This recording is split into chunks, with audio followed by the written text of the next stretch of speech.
Welcome to NCIX Tech Tips. Today we're going to be covering a topic that not only helps you void your warranty, but it also makes your computer faster. So it's win-win, right?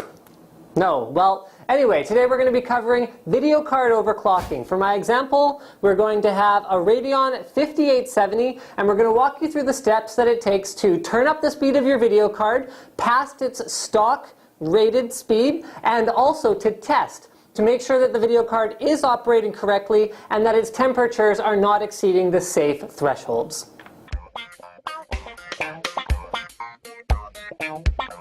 So the first thing you'll probably notice about my Radeon 5870, I've used it in quite a number of videos on this channel as well as my Linus Tech Tips channel, is that I have removed the stock cooler. This is the stock cooler. It's okay. I mean, it's a great stock cooler, but it's woefully insufficient if you're expecting to do any extreme overclocking. If you want to do that, you're going to need aftermarket air cooling, or you're going to need some kind of water cooling. We're not going extreme today, but hey, it doesn't hurt. So I have the Thermalright Spitfire 6 installed on my 5870 here, and I've also added some supplemental airflow. So first of all, I've got the 140mm fan cooling the huge heat pipe fin array up here. Then I have a 120mm fan propped against the video card down there, giving me some incidental airflow onto the RAM on the front.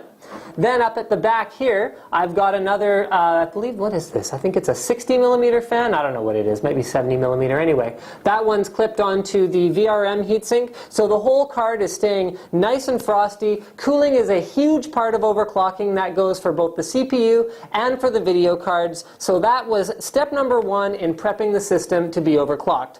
You can do minor overclocks on the stock cooler, but I wouldn't push it too far because it'll get loud and or your GPU will run quite hot. So we covered preparing your video card for overclocking. The next step is to show you the tools and utilities that you're going to need to get the most out of your graphics card. Now, my new favorite overclocking utility is MSI Afterburner. It's awesome, to say the least. It works for both Radeon and GeForce video cards. It has a number of options, and it has the ability to adjust almost everything you need to get more speed, which is what this is all about. First of all, you can adjust the core clock. So that's the frequency of the graphics processing unit. So the 5870 GPU, you can just turn up the speed with this little slider right here. You can adjust the memory clock. So that will adjust the speed of the actual frame buffer on your graphics card. And then you can also change the fan speed. Now, I don't have a fan plugged into the header, so I won't be adjusting that. But if you are using a stock cooler, you can use this to ramp the fan speed up and make sure that your graphics card stays reasonably cool even if you're using the stock cooler. It'll be loud though.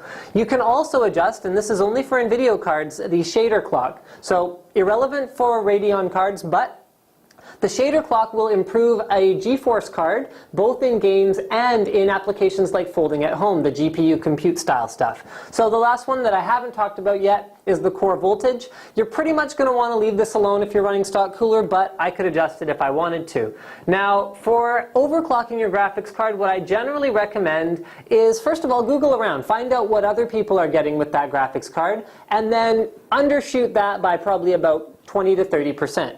So start there. So people are typically able to reach an overclock of, I'm a little bit limited with this graphics card because it's stuck at 899 megahertz because of a BIOS lock.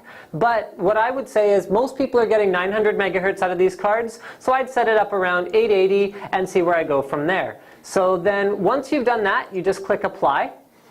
Then what you have to do is you have to find a stability test. Now, I'm partial to 3D Mark 06 still. I'm old school like that. But you can also use, this one's very popular. This is a new FIR benchmark. So you just set the run mode to stability test. You set it to a resolution you find desirable. I don't want full screen, so I'm turning that off, and you click go. This will give you a way to find out if your graphics card is stable. So you take a 3D image, you're either running 3D Mark or a game or some kind of benchmark like this, and you want to watch it carefully. You want to look for any dots, lines, or any abnormality. These are called artifacts, and they can mean that your GPU is overheating, or they can mean that you've pushed it too far. You've got a couple of options if you see artifacts. You can actually turn up the voltage of the core on your GPU, or you can back off your overclock a little bit in order to get your stability back. So Something to bear in mind is that you only want to adjust one parameter at a time. So you can see I only adjusted the core clock.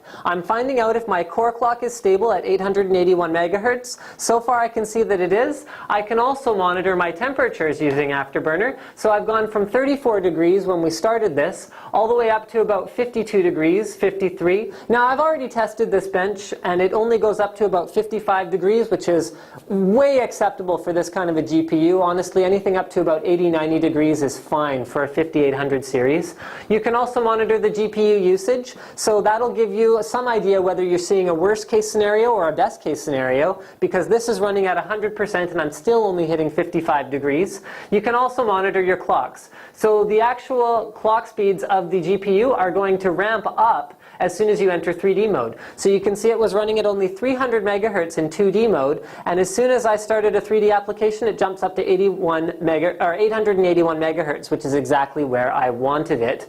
So that pretty much covers the stability testing. So basically, if you blue screen, your computer shuts off, you see any artifacts, back off what you were doing. Now I know that this card is good for, oh, I don't want to adjust the voltage just now. I know this card is good for 899 and 1250. So by doing that, all I have to do is click apply, and I have automatically unlocked more performance from my graphics card. It's that simple.